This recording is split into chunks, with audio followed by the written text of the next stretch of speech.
الحمد للہ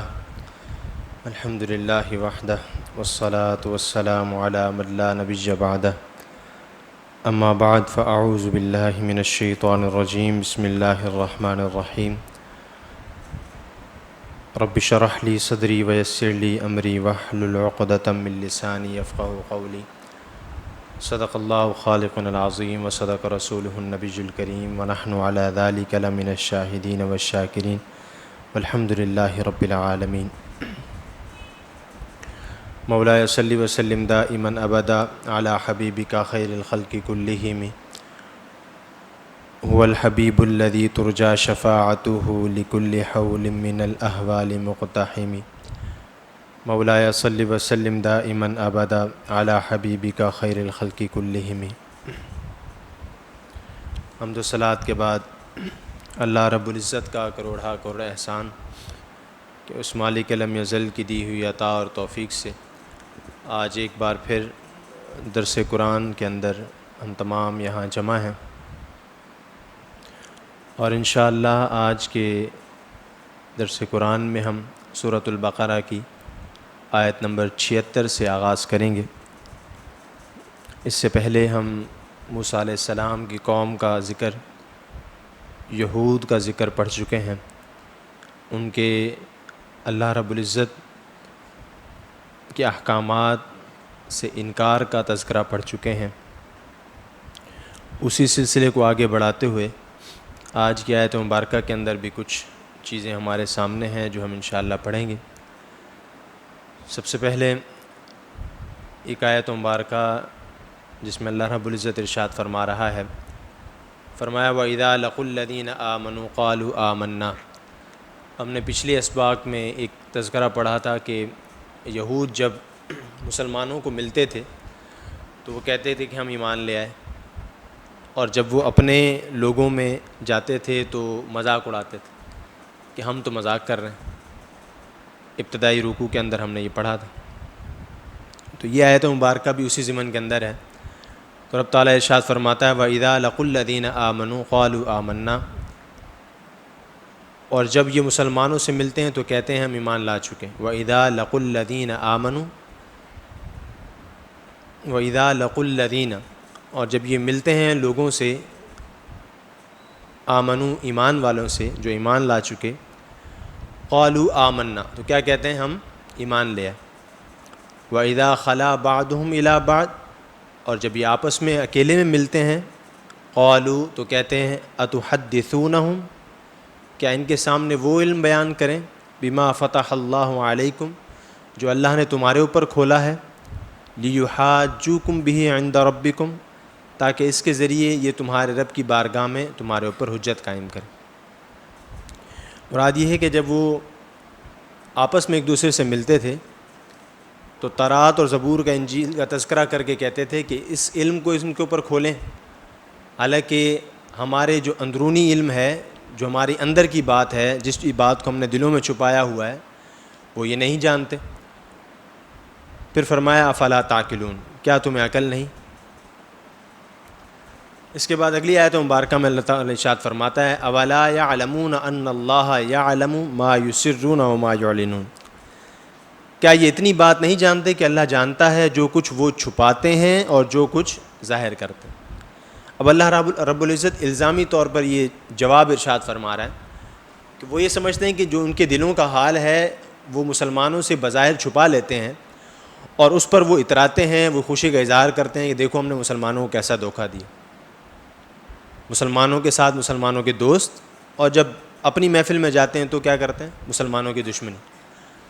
آج کے دور کے اندر بھی ایسے ہوتا ہے، یہود آج بھی ایسے ہی کرتے ہیں، جب مسلمان ان سے ملنے جائیں یا مسلمانوں کے ساتھ کوئی ڈیلیگیشن ہو یا عالمی دنیا کے اندر عالمی کانفرنس کے اندر بیٹھیں تو سب کیا کہیں گے؟ کہیں پر وہ عالمی دنیا کے اندر UN کے اندر بیٹھ کے کسی مسلمان کی دشمنی کا دم نہیں بھریں گے، مسلمانوں کے خلاف بات نہیں کریں گے۔ لیکن جب وہ نجی محفلوں میں بیٹھتے ہیں، جب آپس میں بیٹھتے ہیں، جب یہ یہود آپسی محفل میں بیٹھتے ہیں، اپنی مجلس میں بیٹھتے ہیں، تو پھر کیا کرتے ہیں؟ مذاق اڑاتے ہیں اور کہتے ہیں کہ نہیں ہم ان کے خلاف۔ اور اس کی جو صورت ہے، جو اس کی نشانی ہے، وہ ہم کیسے محسوس کر سکتے ہیں کہ پوری دنیا کے اندر جو ظلم و بربریت، جو انتہا پسندی، جو قاتلانہ حملے مسلمانوں پر ہو رہے ہیں وہ کسی اور قوم پر نہیں ہو رہے. اور مسلمان بہت بڑی طاقت ہوتے ہوئے 1.5 ارب مسلمان ہے. پورے مڈل ایسٹ سے اس وقت پوری دنیا چل رہی ہے. مڈل ایسٹ کے اندر جتنے ذخائر ہیں, جتنا مسلم دنیا کے اندر ذخائر ہیں, اس سے پوری دنیا چل رہی ہے. تو پوری دنیا کو کہ مسلمانوں کے ذخائر کو استعمال کرنے کے لیے وہ مسلمانوں کے دوست بنتے ہیں, اور پھر مسلمانوں کے ہر اس مفاد پر حملہ کرتے ہیں جس سے مسلمانوں کی کہ اتحاد ممکن ہو, جس سے مسلمانوں کی جو ہے وہ بڑھوتری ممکن ہو, جس سے مسلمانوں کی ترقی ممکن ہو. کسی ملک کو بھی ذاتی ترقی, انفرادی ترقی حاصل نہیں کرنے دیجیے, چاہے وہ مڈل ایسٹ ہی کیوں نہ ہو. بظاہر ہمیں لگتا ہے کہ مڈل ایسٹ کے اندر بہت بڑی ترقی ہے, لیکن وہ ساری کی ساری ترقی غیروں کے مرہون منت ہے. اگر غیر وہاں سے نکل جائیں اور وہاں سے وہ اپنا سرمایہ نکال لیں, وہاں سے اپنی دوستی, یہ مڈل ایسٹ والے شیخ اپنی دوستی کا ہاتھ پیچھے کھینچ لیں, تو آج سارا کا سارا مڈل ایسٹ ریگستان بن سکتا ہے دوبارہ. تو پتہ چلا کہ یہ ان کی کرتوت آج بھی ہیں. تو اللہ رب العزت فرماتا ہے کہ کیا یہ سمجھتے ہیں کہ جو ان کے دلوں میں ہے وہ اللہ نہیں جانتا, ان کے دلوں کا حال اللہ نہیں جانتا؟ تو اللہ ان کے دلوں کے حال کو جانتا ہے. پھر آگے فرمایا وَمِنْهُمْ أُمِّيُّونَ, اور ان میں سے کچھ ان پڑھ ہیں. امی کہتے ہیں ان پڑھ. وَمِنْهُمْ أُمِّيُّونَ, ان میں سے کچھ ان پڑھ ہیں. لَا يَعْلَمُونَ الْكِتَابَ, جو کتاب کو نہیں جانتے مگر زبانی پڑھ لینا جانتے. إِلَّا أَمَانِجْ, لَا يَعْلَمُونَ الْكِتَابَ إِلَّا أَمَانِجْ, یعنی وہ کتاب کا علم نہیں جانتے بجائے اس کے, لیکن کیا جانتے ہیں؟ پڑھ لینا جانتے ہیں, زبانی پڑھ لینا جانتے ہیں. وَإِنْهُمْ إِلَّا يَظُنُّونَ, اور یہ صرف خیال اور گمان میں پڑے ہوئے, ان کو کتاب کے علم کا پتہ نہیں, یہ صرف اس کو پڑھنا جانتے ہیں. صرف پڑھنے سے علم ان کے دلوں میں نہیں اترے گا.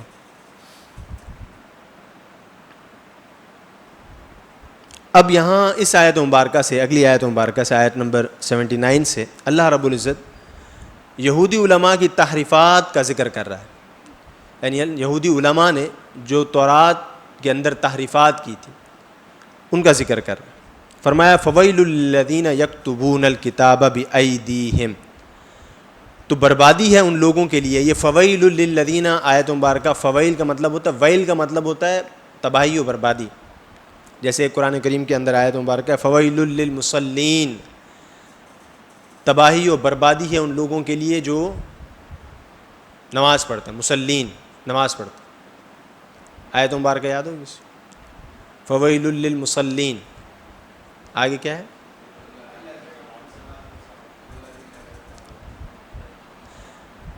ایسی نماز جس کے اندر اپنے معاملات کا ذکر کرتے رہتے ہیں.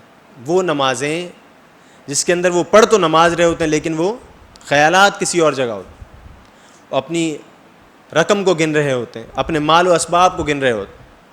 ایسے نمازیوں کے لیے کیا فرمایا رب تعالیٰ نے؟ فویل للمصلین. اللہ فرمایا فویل للذین یکتبون الکتاب بایدیہم, تو بربادی ہے ان لوگوں کے لیے جو اپنے ہاتھوں سے کتاب لکھتے ہیں. یہودی علماء کے یہاں یہ معاملہ تھا. اگر ہم تاریخ اٹھا کر پڑھیں تو تورات کے ساتھ پہلے, تورات اور زبور کے ساتھ پہلے یہود نے کام کیا. کیا کام کیا کہ جب ان کے ہاتھوں میں آئی, سیدنا موسیٰ علیہ السلام کے پردہ فرمانے کے بعد یہ تورات ان کے ہاتھوں میں آئی, تو پھر انہوں نے اس کے اندر تحریفات کرنا شروع کر دی. جیسے مثال کے طور پر آقا کریم علیہ الصلوۃ والسلام کا ذکر خیر تورات, زبور, انجیل کے اندر موجود تھا بھی اور ابھی بھی موجود ہے. تو انہوں نے وہاں سے وہ تحریف کرنا شروع کی. جیسے مثال کے طور پر نبی کریم علیہ السلام کا ذکر تھا کہ وہ میانہ قد کے ہوں گے اور ان کی آنکھیں سرمگی ہوں گی, خوبصورت چہرے کے مالک ہوں گے. ٹھیک, انہوں نے یہاں پر تحریف کر دی کہ نہیں, وہ دراز قد کے ہوں گے, بال اجڑے ہوئے ہوں گے معاذ اللہ. تو اس طرح کی انہوں نے تحریفات کر دی. اور یہ تو صرف وہ تحریف ہے نا کہ جو نبی کریم علیہ السلام کی ذات سے. اللہ رب العزت نے قرآن کریم میں ایک جگہ ارشاد فرمایا یعرفونہم کما یعرفون ابناءکم, آیت مبارک. اے محبوب علیہ السلام, یہ یہود و نصارہ آپ کو ایسے جانتے ہیں جیسے اپنی اولاد کو جانتے ہیں. یہ آپ کو جانتے ہیں. یہاں جاننے سے مراد کیا ہے؟ یہ جانتے ہیں، جیسے اولاد کا پتہ ہوتا ہے نا کہ یہ اچھا ہے برا ہے، اس کی خصلتیں کیا ہیں، اس کی عادات کیا ہیں، ایک والد کو پتہ ہوتا ہے اپنی اولاد کا.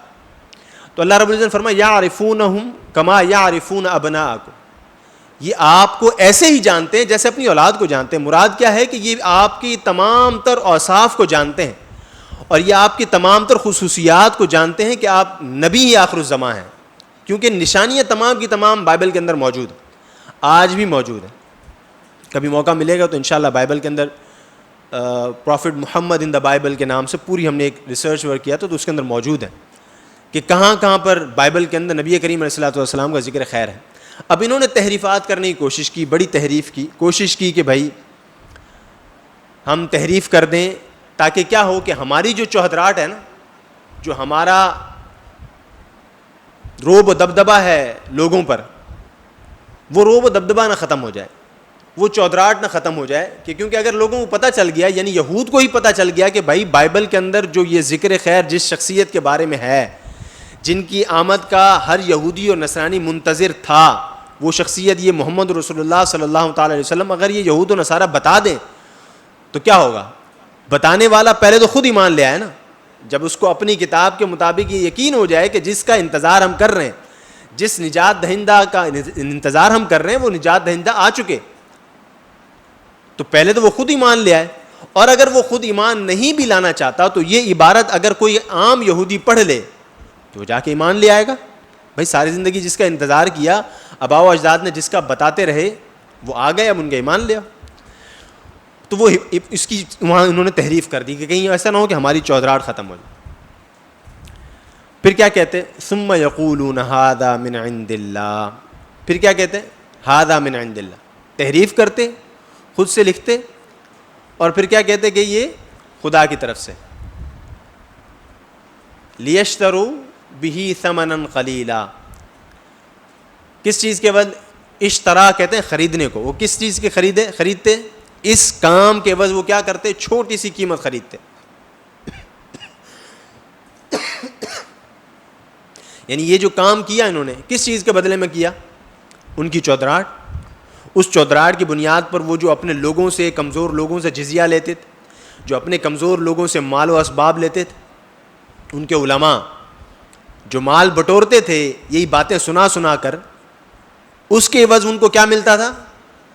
تحریف کرنے کے عوض ان کو کیا ملتا تھا؟ وہ تھوڑا بہت مال و اسباب ملتا تھا. اللہ فرما رہا ہے کہ یہ اس اتنی بڑی تحریف اور اتنے بڑے گناہ کو کس کے بدلے خریدتے؟ تو چھوٹی سی قیمت کے بدلے.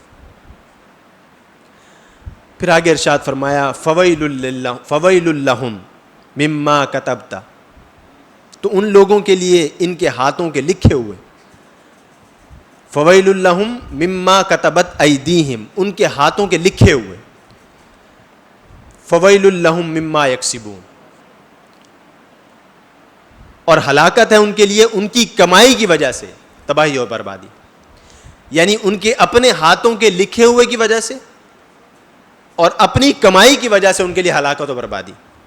کبھی کبھار ایسا ہوتا ہے کہ انسان اپنے ہاتھوں سے اپنے لیے ہلاکت خریدتا ہے، اپنے ہاتھوں سے اپنے لیے ہلاکت خریدتا ہے، اور اپنی کمائی یعنی گفتگو سے، اپنے بولنے سے بھی اپنے لیے ہلاکت و بربادی خریدتا ہے.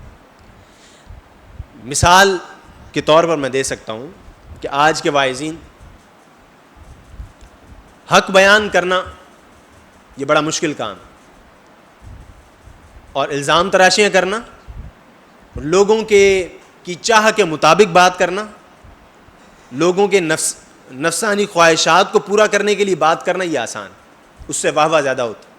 ایسے ہی ہے نا، خطیب جب ممبر پر بیٹھتا ہے، مقرر جب کرسی پر بیٹھتا ہے تو وہ دیکھتا ہے کہ لوگ کیسے ہیں، ان کا مزاج کیا ہے. اگر میں ان کے سامنے اصلاح کی بات کروں گا تو کیا یہ میری بات سنیں گے؟ میں ان کے سامنے عجز و انکساری کی بات کروں گا تو کیا یہ میری بات سنیں گے؟ میں ان کے سامنے اللہ اور رسول کے دین کی بات کروں گا تو یہ کیا میری بات سنیں گے؟ میں ان کے سامنے حق کے ساتھ کھڑے ہونے کی بات کروں گا تو کیا یہ میری بات سنیں گے؟ میں ان کے سامنے باطل کے خلاف سینہ سپرد ہو کر کھڑے ہونے کی بات کروں گا تو کیا میرے ساتھ کھڑے ہوں گے، میری بات سنیں گے؟ تو دیکھتا ہے کہ نہیں. تو پھر دیکھتا ہے کہ مزاج کیا ہے. مزاج یہ ہے کہ ان کے سامنے میں دو چار کو برا بھلا کہوں, دو چار پر فتوے لگاؤں,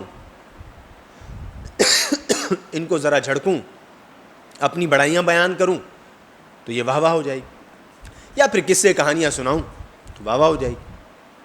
عمل کی بات نہ کروں, عمل کی بات کروں گا تو میرے ساتھ نہیں کھڑے ہوں.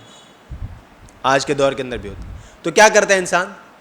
حق بات کر چھپاتا ہے, تو اپنی کمائی کو سے اپنے آپ اپنے لیے ہلاکت و بربادی خریدتا ہے. یہ صرف قرآن یہود کے لیے تو نازل نہیں ہوا نا, یہ تو ہمارے لیے بھی ہے, یہ عبرت ہمارے لیے بھی. اگلی آیت مبارکہ میں رب تعالیٰ ارشاد فرماتا ہے وَقَالُوا لَن تَمَسَّنَا النَّارُ, اور وہ بولے ہمیں تو آگ ہرگز نہ چھوئے گی. کیا کہیں وہ؟ یہ سب کرنے کے بعد بھی وہ کیا کہیں؟ قَالُوا لَن تَمَسَّنَا النَّارُ, ہمیں آگ نہیں چھوئے گی, إِلَّا أَيَّامًا مَعْدُودَةً, مگر گنتی کے چند دن. اب ان کو ناز بھی ہے, حرکتیں بھی ساری نافرمانی والی, اللہ کے تمام احکامات کو پس پش ڈال دیا, اللہ کی احکامات کو مٹا دیا, اس کے اندر تحریف کر دی, اور اس احکامات پر چلنے کے بجائے نبی کریم علیہ الصلوۃ والسلام پر ایمان لانے کے بجائے نبی کریم علیہ الصلوۃ والسلام کے دشمن بن گئے. اور کیا کہہ رہے ہیں؟ ہمیں تو آگ نہیں چھوئے گی سوائے چند دنوں کے. یعنی ان کو یہ تھا کہ چند دن ہمیں آگ میں ڈالے جائیں گے, اس کے علاوہ ہم نہیں ڈالے جائیں گے آگ میں. تو رب تعالیٰ ارشاد فرماتا ہے قل, اللہ حکم دیتا ہے محبوب علیہ الصلوۃ والسلام آپ کہہ دیجئے, قل اتخذتم عند اللہ, کیا تم نے خدا سے کوئی وعدہ لیا ہوا ہے؟ قل اتخذتم عند اللہ, کیا تم نے خدا سے کوئی وعدہ لیا ہوا ہے؟ عہدن فلن یخلف اللہ وعدہ, تو اللہ ہرگز وعدہ خلافی نہیں کرے گا. تو کیا اگر تم نے خدا سے کوئی وعدہ لیا ہوا ہے تو اللہ کوئی وعدہ خلافی نہیں کرتا. اگر تم نے کوئی خدا سے وعدہ لیا ہو, اگر تمہارے پاس کہیں لکھا ہوا ہے کہ اللہ نے تمہارے ساتھ وعدہ کیا ہوا ہے کہ تمہیں اللہ جنت میں داخل کرے گا, جو جہنم میں نہیں ڈالے گا, تو اللہ وعدہ خلافی نہیں کرتا. ام تقولون علی اللہ ما لا تعلمون, بلکہ تم اللہ پر وہ بات کہہ رہے ہو جس کا تمہیں علم نہیں. خود ہی اللہ رب العزت نے اس بات کا رد فرما دیا. تم اللہ کے لیے وہ بات کہہ رہے ہو جس کا تمہیں خود بھی پتہ نہیں. کیا کہیں تمہارے پاس اس عہد و پیمان کا کوئی ثبوت موجود ہے؟ جب نہیں تو پھر تم اپنے علم سے وہ بات کہہ رہے ہو جس کا تمہیں خود علم نہیں ہے, جہالت والی بات کر رہے ہو. یعنی ایسے بھی وہ لوگ تھے کہ سب کچھ کرنے کے بعد بھی ان کو یہ اعتراض تھا, یہ ان کو گھمنڈ تھا کہ ہم جو ہے وہ جہنم میں نہیں ڈالے جائیں گے مگر چند دن کے لیے. یہاں سے پتہ چلا کہ جو کفار و مشرکین ہیں وہ ہمیشہ ہمیشہ کے لیے جہنم میں رہیں گے, لیکن مسلمان ہمیشہ ہمیشہ کے لیے جنت میں نہیں رہے گا. اگلی آیت مبارکہ کے اندر اس کا تذکرہ آ رہا ہے. ہمیشہ ہمیشہ کے لیے دوزخ میں نہیں رہیں گے. کافر ہمیشہ ہمیشہ کے لیے جہنم میں رہیں گے. اب کافر سے مراد کیا ہے؟ کافر سے مراد یہ ہے کہ جس نے نبی کریم علیہ الصلوۃ والسلام کی ذات طیبہ پر ایمان نہ لایا. آقا کریم علیہ الصلوۃ والسلام کے اعلان نبوت کے بعد چاہے وہ یہودی ہو چاہے وہ نصرانی ہو, حالانکہ یہودی اور نصرانی کیا ہیں؟ وہ اللہ کو ماننے والے ہیں نا, اور اللہ کے انبیاء کو بھی ماننے والے ہیں. اب ان کے اندر یہ تقسیم بعد میں آئی ہے, یہ تقسیم بعد میں ان کی اپنی تحریفات کی بنیاد پر آئی. بائبل کے اندر کسی جگہ پر اللہ رب العزت نے یہ نہیں ارشاد فرمایا گیا کہ 3 خدا ہیں. بائبل کے اندر کسی جگہ ارشاد نہیں فرمایا. یہ تحریفات انہوں نے بعد میں خود کی. اب وہ عیسائی یا وہ نصرانی جو حضرت عیسیٰ علیہ السلام پر ایمان رکھتا ہے اور حضرت عیسیٰ علیہ السلام کے ساتھ کو خدا نہیں مانتا بائبل کی حقیقی روشنی میں, اور پھر جب نبی کریم علیہ الصلوۃ والسلام کا اعلان نبوت ہوتا ہے تو نبی کریم علیہ الصلوۃ والسلام پر ایمان لے آتا ہے, تو وہ جہنم سے آزاد ہے. وہ جہنم سے آزاد. لیکن جو شخص بے شک حضرت عیسیٰ علیہ السلام پر ایمان رکھتا ہو اور وہ حضرت عیسیٰ علیہ السلام کو خدا بھی نہ مانتا ہو, وہ اللہ کو ایک یکتا خدا مانتا ہو, حضرت عیسیٰ علیہ السلام کو اللہ کا نبی مانتا ہو, اللہ کا بیٹا نہ مانتا ہو, کیا پتہ چلا اس سے ہمیں؟ یعنی وہ حضرت اللہ کے پر ایمان لانے کے بعد حضرت آدم علیہ السلام سے لے کر حضرت عیسیٰ علیہ السلام تک تمام انبیاء پر ایمان رکھتا ہے. اس کے اندر ایمان کی جو شرائط ہیں تمام کی تمام پائی جاتی ہیں. لیکن جب اعلان نبوت ہوا, مصطفیٰ کریم علیہ السلام نے اعلان فرمایا, اس کے بعد اس نے نبی کریم علیہ السلام پر ایمان نہیں لایا اور اس تک وہ ایمان کی دعوت پہنچ گئی, تو اب کیا ہے؟ اب وہ غیر مسلم, اب اس تک ایمان کی دعوت پہنچی ہے. اب بے شک اس سے پہلے وہ جنتی تھا. بات سمجھ میں آ رہی ہے آپ؟ اس سے پہلے اعلان نبوت کے اعلان سے پہلے, یعنی نبی کریم علیہ السلام نے 571 AD میں آقا کریم علیہ السلام کی ولادت مبارک ہوتی ہے. اعلان نبوت فرمایا 40 سال کی عمر میں. کتنا عرصہ ہو گیا؟ 611 عیسوی تک یا 610 عیسوی تک جو عیسائی اس عقیدے پر قائم رہا کہ اللہ ایک ہے, تمام انبیاء برحق ہیں, حضرت عیسیٰ علیہ السلام اللہ کے بندے اور رسول ہیں, اس بات پر ایماندار رہا, تو وہ جنتی. وہ کیا ہے؟ جنتی. ٹھیک ہے, کیونکہ اس وقت تک وہی شریعت, اس وقت تک اس کا وہ پابند تھا. اب نبی کریم علیہ السلام نے اعلان نبوت فرمایا, اب مصطفیٰ کریم علیہ السلام کی شریعت چلے گی. آقا کریم علیہ السلام کی شریعت کا پیغام اس تک پہنچ گیا. پہنچنے کے بعد اگر اس نے انکار کیا تو وہ جہنمی. بات سمجھ میں آ رہی؟ کیونکہ اب وہ پچھلی شریعت کیا ہوئی؟ منسوخ ہو گئی. اب یہ شریعت ہے.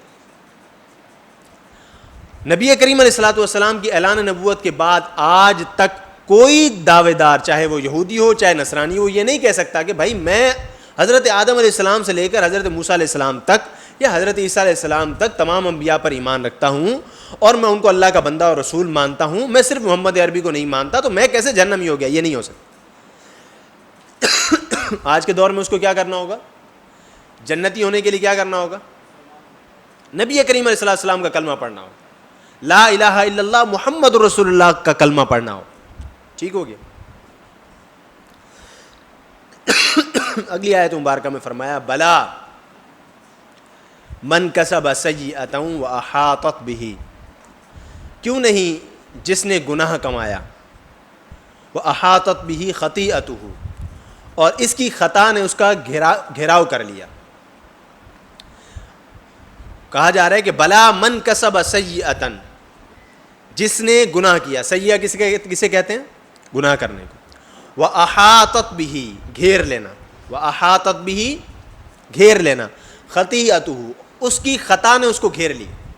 جس نے خطا کی اور اس کی خطا نے اس کو گھیر لیا. واحاطت بہ خطیئتہ, اور اس کے گناہ نے اس کو گھیر لیا. مراد کیا ہے کہ وہ ایڈکشن سمجھتے ہیں؟ ایڈکشن, وہ ایڈکٹ ہو گیا. ایک گناہ تھا جس کا وہ عادی بن گیا. تو کیا کہا جا رہا ہے؟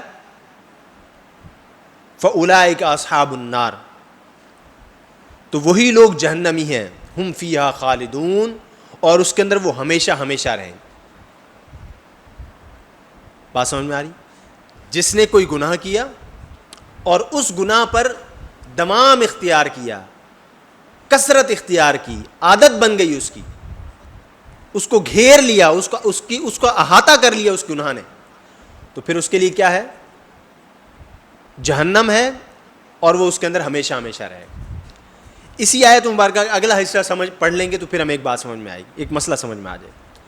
فرمایا والذین آمنوا, اور جو ایمان لے آئے, وعملوا الصالحات, اور اچھے کام کیے, اولئک اصحاب الجنہ, اور یہی لوگ جنتی ہیں. ہم فیہا خالدون, اور یہ لوگ جنت میں رہیں.